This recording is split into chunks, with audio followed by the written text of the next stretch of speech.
It is Sabbath. Shabbat Shalom, everybody. Now, this video is a review. We've walked through pieces of this across the last several teachings, and now we're bringing all of it together into one place, so you can see the whole shape of it all at once.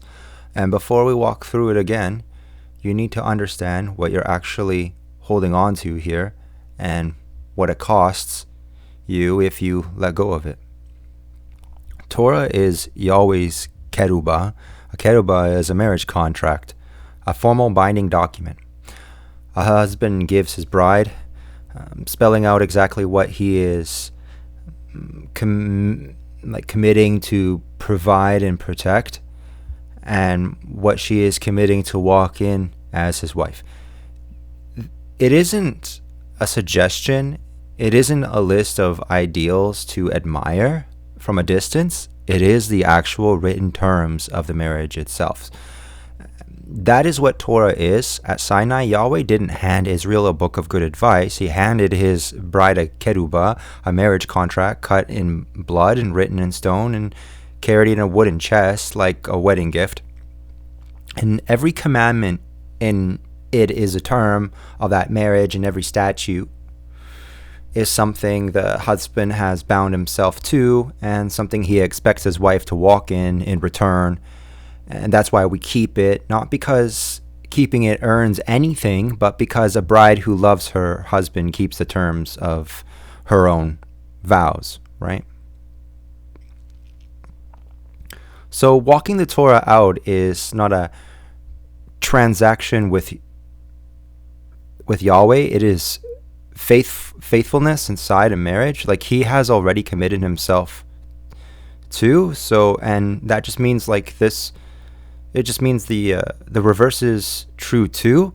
So when you break the Ketubah, you haven't missed a technicality. You've committed adultery against your own husband, and Torah is specific about what that kind of breach costs, and it draws a hard line between sin done in weakness or ignorance and sin done in defiance, done with a high hand, knowing exactly what you're doing and choosing to do it anyways. And the first has a way back, the offering, the road of return, real repentance that Yahweh receives, and the second does not. And Torah says that sin is not, well, Torah says that sin is not covered. It is not blotted out, and there is no offering that reaches it. Because you didn't stumble into it. You walked into it with your eyes open against a covenant you already knew and had already agreed to. And that is the weight underneath everything below. So this isn't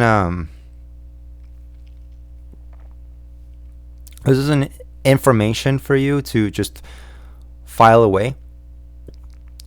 These are actually the terms of a marriage you are either keeping or breaking in your actual body. So today, before we walk through it, we have to answer one question. How do you even begin walking out something you don't yet fully understand? Well, Israel answered that before they had a chance to ask it at the mountain, and they said, "We will do, and only after that we will hear and understand." They committed to physical obedience before the mental comprehension even arrived. That is not blind faith, actually. That is the correct divine order. So you do not understand your way into obedience. You will obey your way into understanding. And your feet and your hands will discover what your thoughts could never learn by standing still. And if we wait until we understand every bit of this before we move, we will just be waiting our whole entire lives. So this review isn't just asking you to master anything before you act. It's just asking you to do what Israel did, commit the hands and the feet first, and then let the understanding catch up to the obedience, not the other way around. So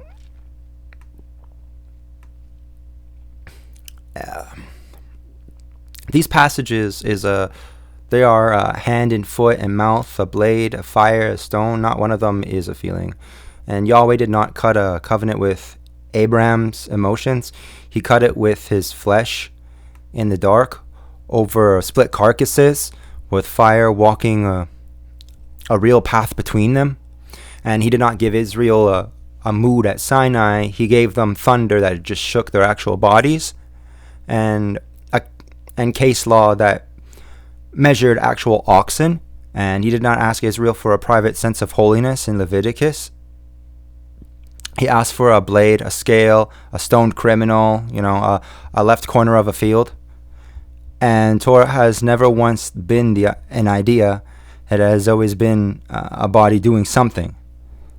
So if you've been treating these chapters as content to understand, you already missed the assignment. They are not content, there are orders, right?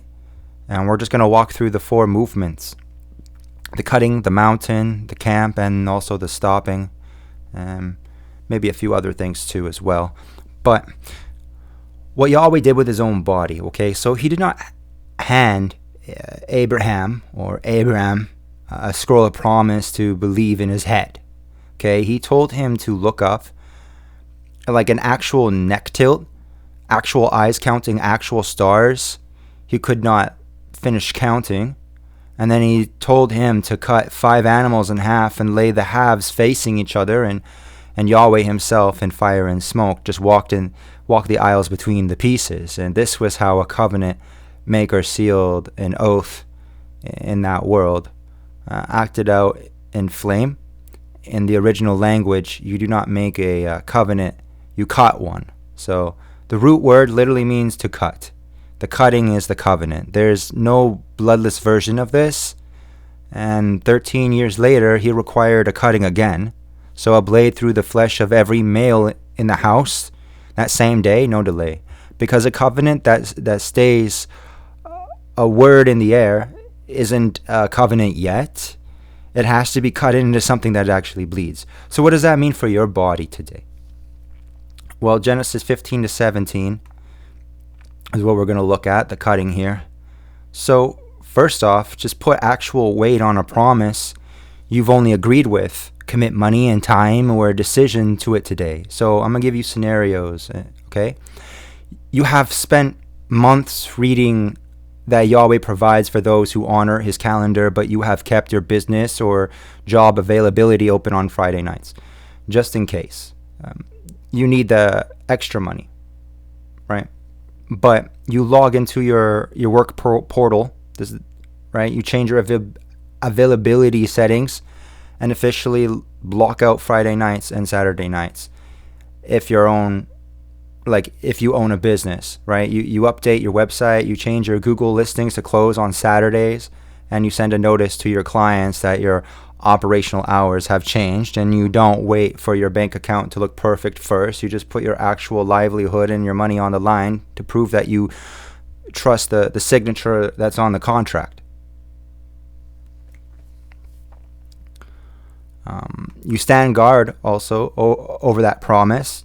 You use your own arms and your own voice against whatever is circling it. So, the scenario here is that you committed to keeping, for example, let's just say Shabbat, okay? But the moment the weekend arrives, family members call you to run errands, friends text you to go to a bar, or your boss just sends you an urgent work email. These are just scavengers circling your commitment, for example. You do not stay passive. You pick up the phone, you use your own voice, and you just state the hard boundary out loud. Like, I am no longer available for business or social events from Friday sunset to Saturday sunset, right? You do not call or text me. Do not call or text me for tasks during these hours, right? You set some boundaries here. You physically close the a laptop or your phone or whatever, right? Do not disturb me. And you stand like a guard at the door of your home to protect the time that you dedicated to Yahweh, right? Now you stop answering to your old name and you correct people out loud when they use it. The scenario here is that, people in your life still identify you by your old compromised habits, or your old denominational labels, or maybe your old lifestyle, right? Maybe for example, they call you like a Sunday Christian or some hustler or a drug addict or something, or they're just expecting you to join in on a gray area gossip or whatever the case. But the action is that the very next time that someone says, hey, aren't you coming out to the party tonight? Or use an old label to describe you, you just look them dead in the eye and you just correct them out loud, like right on the spot. No, I don't operate that way anymore, right? My life belongs to Yahweh now, right? I walk a different path now. Like you physically refuse to slide back into the old version of yourself just to make other people feel comfortable. Now you cut it today, like not on a future date. Extend it to your whole house, not just yourself. So here's a scenario. You know the written Torah commands clean dietary boundaries, like for example Leviticus 11, right? And the removal of unbiblical mixtures. But your pantry is still full of these foods. And you've been telling yourself, well, I'll just finish what is in the house first and then just start fresh next month, right? Well, the action is that you don't wait for next month.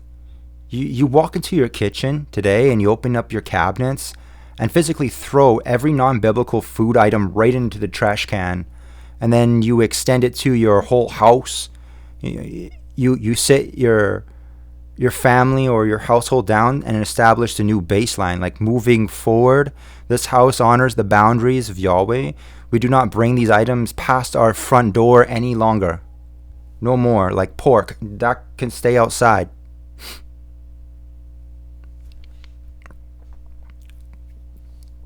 Now, name the shortcut you've been using to force the promise on your own timetable and stop building it. Scenario is that you want spiritual growth, a righteous household, or financial peace. But instead of waiting on Yahweh's timing through steady obedience, you are using a human shortcut like working unauthorized overtime on Sabbath to pay off like debt quickly, or using a high control manipulation to force your family to like look perfect on the outside or whatever, right?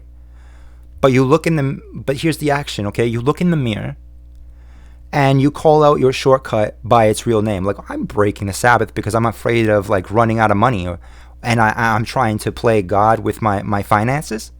Okay. You immediately stop building that shortcut. You cancel the extra Saturday shift at work, and you drop the manipulative control tactics, and you force yourself to rely strictly on the primary written rules of the contract. Moving on. Let's look at Exodus 19 to 24 now, the mountain. So the mountain doesn't end with a feeling of awe. It ends with 12 stones set up with actual names on them, blood in 2 basins, one thrown on the altar, one thrown on the people's actual skin, and 40 days of a man's body waiting on a literal mountain, because the meeting couldn't be like shortcut into a memory. So Sinai wasn't information transfer. It was a wedding, cut in blood, worn on the body. Israel said, we will do, like 3 times before they understood what they were actually agreeing to. And let their hands find the meaning after the mouth had already committed. So today, you just say, we will do, before you fully understand what it costs. And then you let your hands find out that this is the only order Sinai ever gave. So the action here is you just say, we will do, before you understand what it costs. And then you let your hands find out. Now, what Yahweh did with the boundary lines. See, where Genesis cut a covenant and Sinai cut a wedding, Leviticus cuts a fence. Around every bed, every field, every scale, every plate, every grave. And this is the most physical of the 3 portions. There is no abstract anywhere in it. Every single line is undercover, lie down, sow, weave, reap, weigh, shave, stone, burn, stand up, sit down.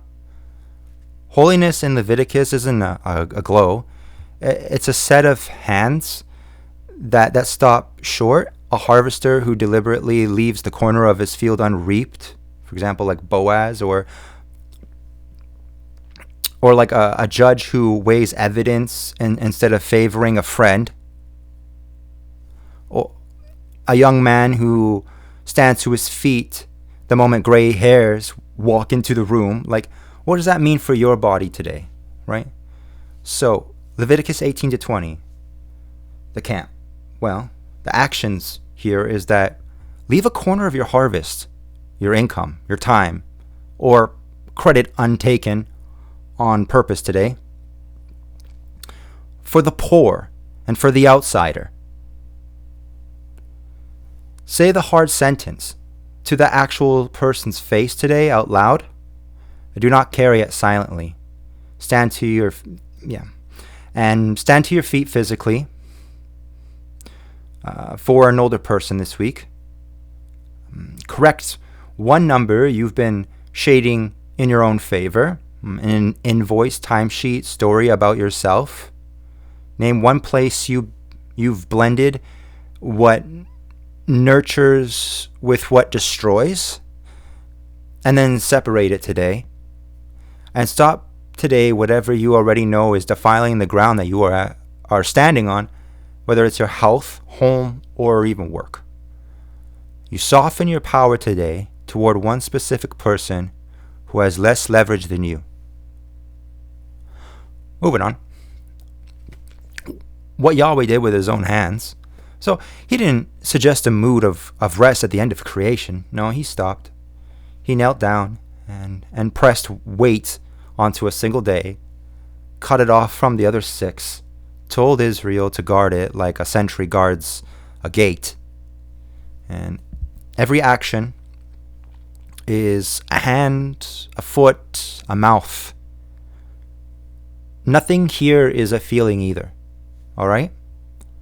So the stopping for Shabbat, right? Before sundown, the 6th day, work fully and completely on the 6th day and pour your full capacity into it. Cook, bake, prepare all food before sundown. Keep it warm without kindling anything on the day itself. Gather and finish everything the 7th day will need. Food, tasks, house in order. Schedule your entire week so nothing bleeds into the 7th day. You tell anyone and everyone who might contact you for work that you'll just be unreachable from sundown to sundown. Okay? At sundown, you just stop whatever you're doing, mid-task, necessary. You say out loud, Shabbat begins, right? So this day belongs to Yahweh. Call it a delight out loud before you feel it. Mark the moment physically, a light, a blessing, a spoken, a foam put away in front of your household. And the 7th day itself, right? Just stop completely. No work, no business, no checking emails or messages. Guard the day actively. Turn away any task, thought, or demand that belongs to the other 6 days. Do not treat any exception as harmless. Refuse just this one thing, and light no new fire. Like, kindle nothing. Kindle nothing. Make no purchases. Do no unnecessary driving. I mean, if there's a medical emergency, yeah, you can drive, right? But just do no unnecessary driving. Put away appetite-driven consumption. No binge watching, no scrolling, no entertainment that consumes rather than rests. Turn your foot physically, redirect your body away from your own agenda the moment you notice it moving that way. Become still, sit, eat slowly, stay in one place. Let your body and your nervous system actually settle. And you keep the day visible enough that the people around you know that you actually keep it. And you give that day more weight than any competing opportunity, and don't cancel it for something better. Physically go wherever your gathering happens, right? But break bread, open the word, pray together, bow down, physically lower your body in worship at some point within the day. Let rest, teaching, and food come to you. Don't host or produce or manage all of it yourself. Now at the close, mark the ending the same way you mark the beginning. Say something out loud that closes the day, right? Where Shabbat begins, right? Shabbat has ends, right? Like, only after that closing marker, re-engage your phone, work talk, or planning for the week ahead. Carry the settled rest into your first actions of the new week, and don't slam back into striving. Now,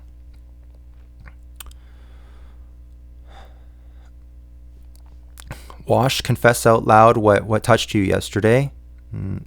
Set the fence in advance. Name what your hands or your eyes and your mouth will not do today before you're tested. Kill the root. Name the anger or the gaze before it becomes the act. Okay? Break the pillar. Find one prop holding up a rival god in your own life, and then put your actual hands on it today. Like, get rid of it. Do not. I repeat, this is a do not, okay? Do not just agree with a promise in your head, believing without weight isn't believing anything at all. And do not wait for someone else to guard what Yahweh has promised you. Do not answer to your old name once he's shown you the new one. Do not schedule the cost of your covenant for later. Do not delay it. Do not manufacture the promise on your own timetable. Do not quietly resent someone instead of rebuking them to their face. There is no third option here. Do not mix what's supposed to stay distinct. Don't let what nurture blend with what destroys. Do not wait for total collapse before taking a warning seriously. Before sundown, do not save energy for Shabbat by half working the sixth day. Do not leave cooking, cleaning, bills, calls, errands unfinished going into sundown. Do not leave the negotiation of your unavailability for the middle of Shabbat itself. Just set it in advance if you can. And on the seventh day work, like, do not open your business, physical or digital. Do not check, read, or respond to work emails, text messages. Don't look at analytics, sales numbers, dashboards for anything that you earn from. Do not write, edit, schedule, or post content or material for output or publishing. I mean, teaching, that kind of varies, but like, if it belongs to God,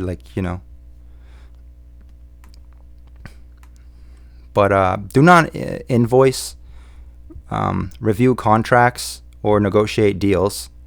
Do not take just a quick call about work, right? Do not work your job if you're employed by someone else, no matter what it costs you. Do not light a new fire, like no stove, burners, grills, fire pits, candles. Like, some people light them 18 to 20 minutes before the sun goes down, but the candle is still lit when the sun goes down. Like, get rid of that candle, bro. Do not drive anywhere that isn't essential to reaching the gathering. Do not buy or sell anything. No cards, no cash, no online shopping, no browsing to purchase later. Do not exert your body for the purpose of production or competitive training. Do not binge watch or scroll for entertainment or games as a substitute for rest. On the seventh day, guarding the sign, just don't tell yourself, I'll just finish this one thing. That's the exception that pierces the sign. Don't let someone else's urgency override the boundary you already set. Don't keep Sabbath differently in public than you actually do in private. And do not run personal errands since you're off anyway. And don't use the day for household projects, repairs, or just catch-up tasks. Don't chase self-indulgence, call that rest. Ask whether it is settling you or just feeding your appetite. Don't talk about work, money, complaints, even in passing. Don't talk about next week's plans. That conversation just waits until Shabbat closes. Okay? And don't leave your phone on normal notifications. Like, silence it, put it away before sundown. Do not respond to work texts even if they arrive. Do not shop online or browse retail sites just to look. Do not stream or consume news and entertainment that pulls you towards complaint or even worry. Do not create or produce content. Do not do laundry, vacuum, yard work, dishes beyond simple mealtime cleanup. Do not assign schoolwork or structure productive drilling into your children on this day. And at close, do not let Shabbat just end unnoticed. Mark it deliberately. Do not re-engage your phone, work talk, planning until after you've marked the close. Do not slam back into striving the moment the day ends and carry the rest into the week instead. If you have babies and you need to clean their diaper and whatnot, I mean, I'm pretty sure that is fine. That's humanitarian. You're taking care of a young one.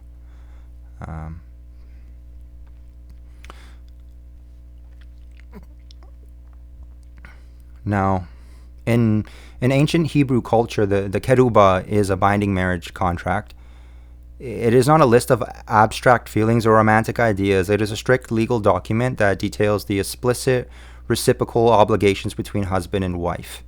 When Yahweh brought Israel and the attached stranger to Mount Sinai in Exodus 19-24, he was executing a cosmic wedding.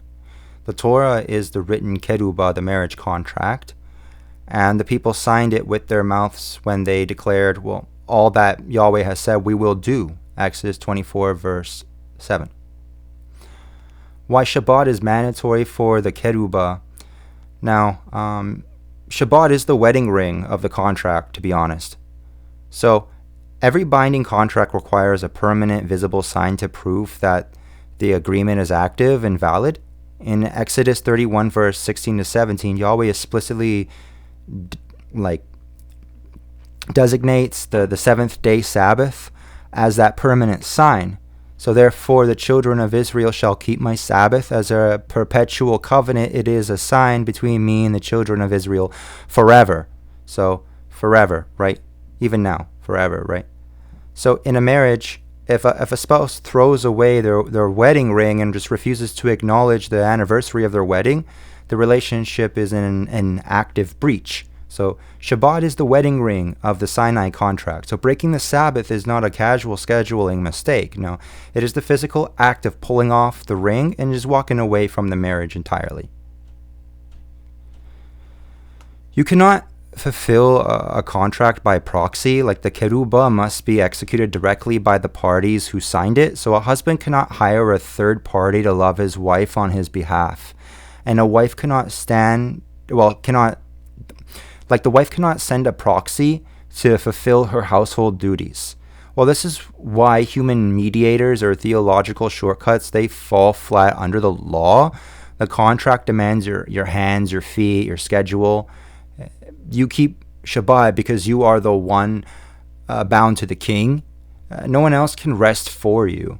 And no one else can keep the sign active on your behalf. Okay?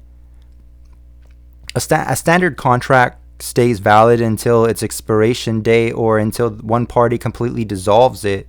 So throughout the Torah, Yahweh locks the Sabbath into the Ketubah using the Hebrew word olam, basically meaning perpetual, eternal, and also non-negotiable. Okay? Because the duration clause of the sign is eternal, the terms are actually permanently frozen.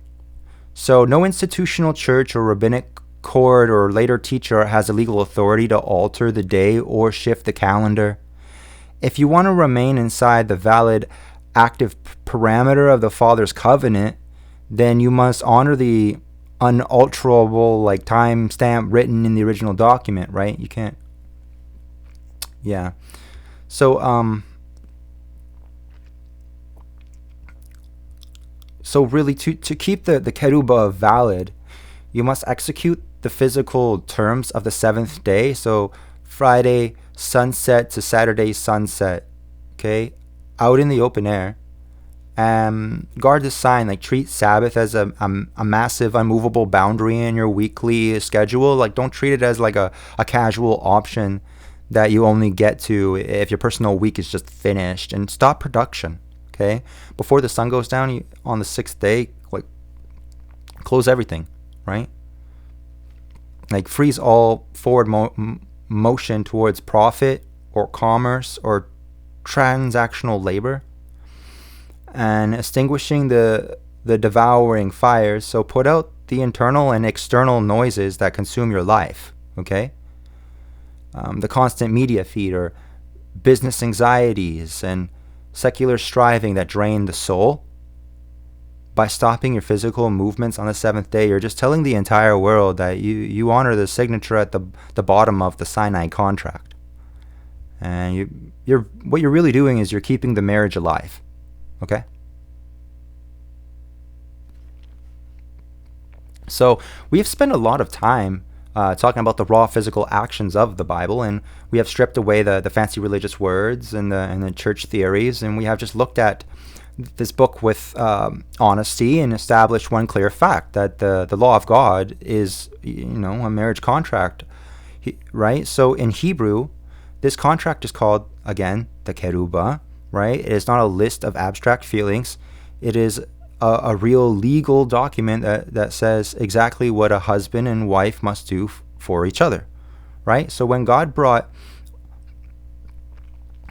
everyone to Mount Sinai, he wasn't like starting a little club or something. He was hosting a wedding. So the people, they signed that contract with their own mouths, and they shouted, "Everything God said, we will do." So let's be completely honest with each other today, because the moment you lock down the true standard of this contract, the moment you realize the 7th day Sabbath is the actual wedding ring of the marriage, that your plate, and that your plate and your business and your feet have strict rules, you hit a wall, and you look back at your life and your lazy weeks and your compromised choices and your dishonesty, and you realize, I've broken the marriage contract. But when you realize that you messed up, modern religion, they try to trap you, and the religious gatekeepers step in and they tell you that because you broke the rules, you're disqualified or something, and they tell you that you have to join their specific human church or pay their bills, with their tithes or whatever, and bow to their human leaders to get right with God, okay? But I'm simply here to tell you that the original path does not have a middleman at all. The exact same contract that shows you your duty is this very contract that opens a door for your rescue. So the moment you see where you went wrong, you can just turn around and fix it directly with the King, with the Father, all right? So how real repentance works, let me just explain it to you, since we're talking about the Ketubah. So the Bible uses a very specific word for repentance in Hebrew. It's called teshuvah. It does not mean crying at a church altar or something while keeping your lifestyle exactly the same, okay? It means one thing, a physical U-turn, right? So it just means moving your hands and your feet and your mouth and your schedule in a brand new direction. So according to the rules written down by Moses, fixing your mistakes does not require a church building, some pastor, priest, it just requires four simple physical movements. So first is that you stop and you freeze, the violation, you stop and you freeze the violation instantly, okay? If you realize on Friday night that you are breaking the Sabbath by working or buying something to make money, you don't wait the next week to try harder, right? You just put down the tools and you shut off the screen and you just stop the wrong action, now, right? And you own it. You own it. You open your mouth and you speak straight to heaven, and with no middleman. You don't make up an alibi either, and you don't blame your childhood or whatever, and you tell the Creator exactly which boundary you cross, and you call it for what it truly is, and you take total personal responsibility and ownership, all right? Then you fix it. True faith outlaws cheap forgiveness, right? If your mistake hurt, cheated or damaged your neighbor or something, the Bible says that you must physically fix the damage first. So you pay back what you owe plus extra to the person who to the person you wronged, really, and you fix the balance right before you ever look up at God's scale. Guard it, right? You put your boots back on the highway, and you just look straight at the written words of Moses, and you just keep on walking. Now, look at how the King of the universe actually rules when a human soul makes a physical U-turn. So he does not tell you to wait thousands of years. He does not ask for a human sacrifice to settle your account at all. Actually, in the book of Ezekiel 18, verse 21 and 22, the judge of the earth says it loud and absolutely clear, but if a wicked man turns from all his sins, keeps all my statutes, and does what is lawful and right, he shall surely live. He shall not die. None of the transgressions which he has committed shall be remembered against him. So listen to the legal weight of that sentence. Well, none of them will be remembered. So that's the exact second your feet return to the path, your past mistakes are legally erased from the ledger. The line is wide open. You do not need a church membership card, some certificate from a rabbi to walk to the Father, who explicitly told the entire earth, look at me and be saved, for I am God, there is no other, right?